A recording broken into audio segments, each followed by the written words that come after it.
দেখাও। এই যে বলেছি না একজন 5 পিস নিয়েছে, 5 পিস। 5 পিস। হ্যাঁ, মাল দেখে তার মন ভরে গেছে, সে খুশি হয়ে দুটো জায়গায় 5টা নিল। 5টার দাম কত দাদা? দাম কমেছে 1200 টাকা। 150 টাকা। আমি 150 টাকা মাছ দিয়ে দিয়েছি আপনাকে। ভালো হলি বলেন মানবদা, এই 5টা টোটাল দাম কত থাকছে? হ্যাঁ, 5টা মাছের টোটাল দাম কত থাকছে? 1200 টাকা। 1200 টাকায়। 1200 টাকায় 5 পিস। হ্যাঁ, আরে দারুন। দেখে না কালার গো। দেখো এখানে 4টে, একটা কাটা হয়ে গেছে, 3টে, হাতে একটা 4টে।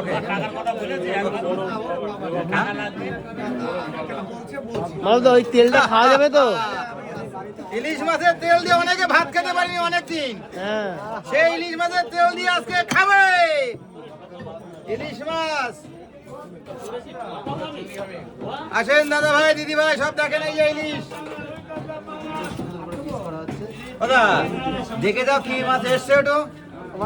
বলুন স্যার। ভাজা খেতে হবে না আর কিছু খাওয়া যাবে? ভাজা, ঝোল, চচ্চড়ি যা করে খুশি খাবেন তাতে মজা পাবেন। চচ্চড়ি খাওয়া যাবে ইলিশ মাছের?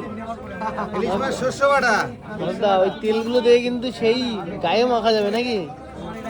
না, এ কাতলা তেল গায়ে মাখা যায়, ইলিশ মাছের তেল গায়ে মাখা যায়? মিথ্যে কথা বললে হবে? কাস্টমার মারবে না আমারে। ইলিশ মাছের তেল খেতে হবে তাই তো? গরম ভাতের সাথে। তেলের জন্য অনেকদিন অপেক্ষা করে আছে, এই দেখো হ্যাঁ। দেখো। মানে কাঁচা লঙ্কা দিয়ে খেতে হবে নাকি? গুড। দারুন।